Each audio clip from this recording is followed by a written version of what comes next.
तो हेलो बच्चों, कैसे हैं आप लोग। आई होप आप अच्छे होंगे। तो आपके और मेरे प्यारे से इस चैनल S2 की पाठशाला पे आपका स्वागत है।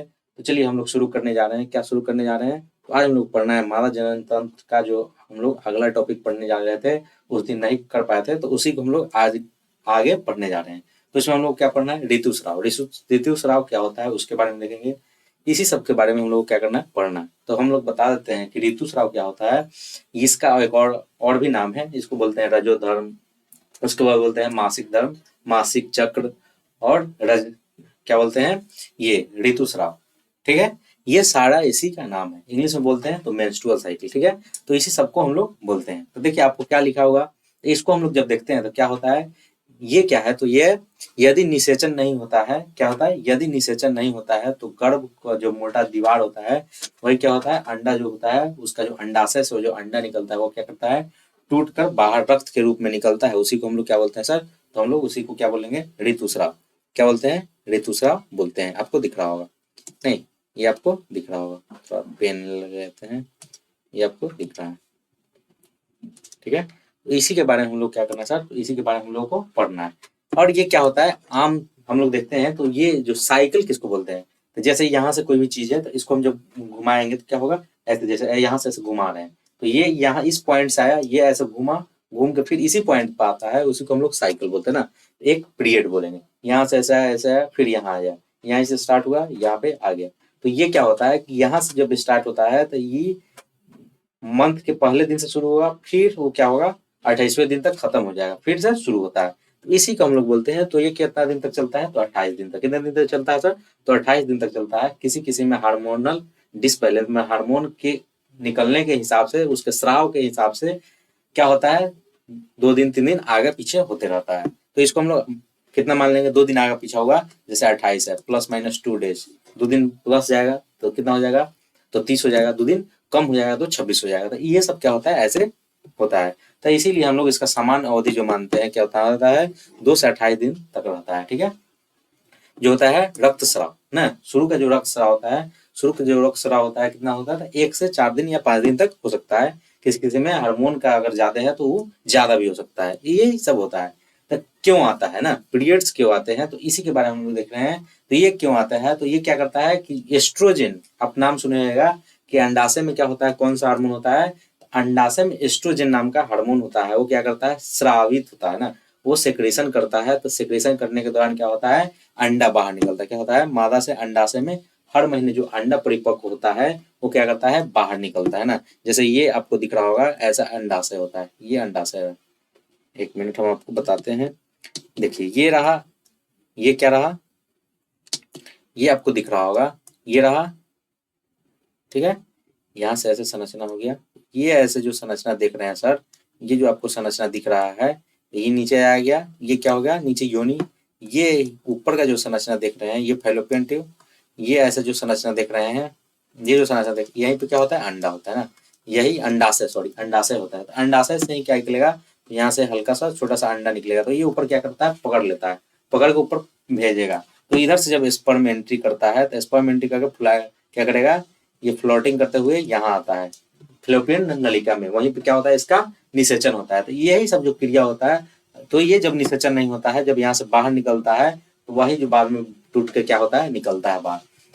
ये देखिए, तो उसी समय क्या होता है, जो गर्भाशय होता है खुद को क्या करता है, पूरा तैयार करता है। किसके लिए, तो गर्भ अवस्था के लिए क्या करता है, तैयार करता है। जिससे क्या हो जाता है, दीवार क्या हो जाएगा, मोटा हो जाएगा, स्पंज होगा, जिसमें आसानी से जाके वो क्या करे, निषेचित अंडा जाके उसमें क्या हो, आराम से उसमें जाके धंस जाए। इसके लिए वो क्या होता है, पूरा स्पंजी और क्या हो जाता है, मोटा हो जाता है। क्या होता है, उसकी दीवारें मोटी हो जाती है, स्पंजी हो जाती है, ताकि वो निषेचित अंडे का क्या हो, भ्रूण का पोषण हो उसमें धंसे, तो उसको आराम से खाना पीना मिल सके। उसके लिए उसी का क्या होता है, स्वेलिंग, मतलब फूल जाता है। यदि अंडे का निषेचन शुक्राणु द्वारा नहीं होता है, जब नहीं होता है, तो गर्भाशय के एक मोटी परत को की आवश्यकता नहीं होती। जो मोटा परत बन गया है उसका कोई आवश्यकता नहीं होता है। तो ये जो अंदर का जो ऐसे जो स्ट्रक्चर देख रहे हैं, ये जो स्ट्रक्चर देख रहे हैं सर, ये जो स्ट्रक्चर आप देख रहे हैं, ये जो स्ट्रक्चर देख रहे हैं, ये क्या करता है, तो ये ब्रेक डाउन करने लगता है। ये टूट के क्या होगा, योनि से बाहर निकलता है। तो इसी को हम लोग क्या बोलते हैं, तो यही क्या होता है, पीरियड्स होता है ना। यही क्या कहलाता है, पीरियड्स। तो यह प्रक्रिया क्या है, तो इसकी जो प्रक्रिया है वो क्या होता है, तो प्रक्रिया को हम लोग देखते हैं। प्रक्रिया क्या होता है, निषेचन न होने की स्थिति में क्या होता है, गर्भाशय के एक एंडोमेट्रियम की जो लाइनिंग है, नहीं बोले अंदर का जो लाइनिंग होता है एंडोमेट्रियम, उसके बाद होता है मेसोमेट्रियम, फिर एक्टोमेट, नहीं ये आपको देख रहा है। तो यही स्ट्रक्चर होता है, जो अंदर का जो मेट्रियम होगा एंडोमेट्रियम, वो क्या करता है, धीरे धीरे टूटकर बाहर निकलता है। अंदर का जो एंडोमेट्रियम होगा, अंदर का जो एंडोमेट्रियम होगा, ऐसा संरचना देखते हैं, ऐसा संरचना आपको दिखता है ना, कैसा दिखता है सर संरचना, तो एक बार आप देख सकते हैं, ऐसा संरचना दिखता है, कैसा, तो ऐसा आपको संरचना दिखेगा, कैसा दिखेगा सर, तो ऐसा आपको संरचना दिखता है।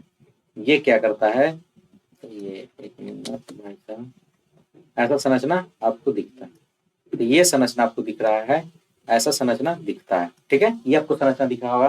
तो यहाँ क्या होता है, अंडाशय होता है, क्या होता है, यही अंडाशय होता है। ये नीचे आगे जाके क्या खुलता है, तो ये इसको बोलते हैं योनि, क्या बोलेंगे, तो ये आपको दिख रहा है। इसके जो अंदर का जो ये लाइनिंग होता है, ये क्या करता है, स्वेलिंग कर जाता है, किसके समय, तो ये किसके लिए, भ्रूण के पोषण के लिए। जब निषेचन नहीं होता है तो ये क्या करता है, टूट के बाहर निकलता है।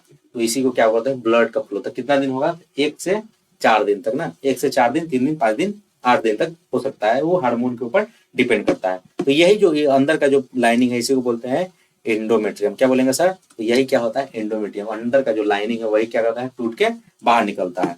ये परत जो होता है क्या होता है, रक्त और म्यूकस के रूप में, क्या से, तो योनि से बाहर निकलता है, ठीक है, रक्त और म्यूकस के रूप में। तो ये जैसे स्ट्रक्चर दिख रहा है, ये वाला स्ट्रक्चर हम लोग देखते हैं, तो ये क्या होगा, ऐसे ऐसे इसके वेसल्स होगा, और जब निकलेगा तो इसके बाहर से फ्लूइड भी निकलेगा और रक्त भी निकलेगा, तो म्यूकस के रूप में निकलता है बाहर। अब हम लोग देखते हैं इसी चक्र को हम लोग क्या बोलते हैं सर, तो इसी चक्र को मासिक धर्म, मासिक ऋतुस्राव चक्र कहते हैं ना, ऋतुस्राव कहते हैं। जैसे ये शुरू हुआ, तो ये जैसे शुरू हुआ, तो यहाँ से फिर शुरू होकर फिर क्या होता है कि ये फिर एक साइकिल में कंप्लीट हो रहा है। मतलब ये जो साइकिल आपको देख रहा है, ये जो दिख रहा है आपको साइकिल, ये फिर 28 डेज में, मतलब उससे ज्यादा या कम में भी क्या होता है, फिर रिपीट होता है। इसीलिए हम लोग इसको क्या बोलते हैं, साइकिल बोलते हैं। तो रजोधर्म, जो जो फर्स्ट टाइम जो मतलब जो बालिका जो लड़की होती है, उसको जब पहली बार जो पीरियड्स आते हैं, उसको हम लोग बोलते हैं मेनार्की, क्या बोलते हैं, मेनार्की, नहीं। जो लास्ट टाइम आता है, लास्ट में उसके बाद जीवन में नहीं कभी होता है, तो उसको हम लोग बोलते हैं मोनोपॉज, कितना, तो मोनोपॉज। तो मेनार्की जो हम लोग देखते हैं, वो जो क्या होता है, तो यौनावस्था में के दौरान क्या होता है, पहली बार जीवन में, मतलब पहली बार जो मासिक चक्र, मासिक धर्म जो होता है, जो शुरू होने लगता है, उसी को हम लोग क्या बोलते हैं, तो क्या बोलेंगे, तो मेनार्की बोलेंगे, क्या बोलेंगे, मेनार्की बोलते हैं। तो ये कितने वर्ष आयु में शुरू होता है, 10 से लेकर 14 वर्ष की आयु में क्या होता है, ये शुरू होता है। अब हम लोग देखते हैं रजोनवृत्ति, क्या बोलेंगे, रजोनवृत्ति, जो जिसको हम लोग क्या बोलते हैं, मेनोपॉज, क्या बोलेंगे, मेनोपॉज।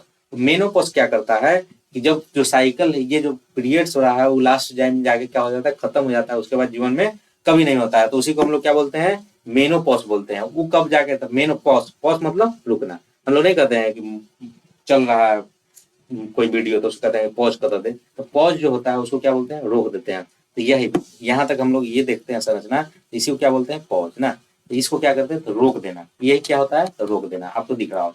तो कब रुकता है, तो 45 से 50 साल की आयु में क्या होता है, ये आयु में क्या हो जाता है, तो रुक जाता है। इसी के आसपास क्या होता है, मासिक धर्म अस्थायी रूप से बंद हो जाता है, क्या हो जाता है, अस्थायी रूप से बंद हो जाता है। इसके बाद क्या हो जाता है, तो गर्भधारण की क्षमता खत्म हो जाता है। जब अंडोत्सर्ग नहीं होगा, तब अंडा नहीं निकलेगा, अंडा निकल रहा है तभी ना टूट टूट के बाहर निकल रहा है, अंडा निकलना बंद हो जाएगा, अंडाशय से क्या होगा, अंडा निकलना बंद हो जाएगा, जिसके कारण क्या होगा, वो गर्भधारण के लिए कैपेबल नहीं हो पाता है, जिसके कारण क्या होगा, वो आगे जाके क्या होगा, मां नहीं बन पाएगा, ठीक है। तो इसी सब के साथ हम लोगों का लेक्चर समाप्त हुआ।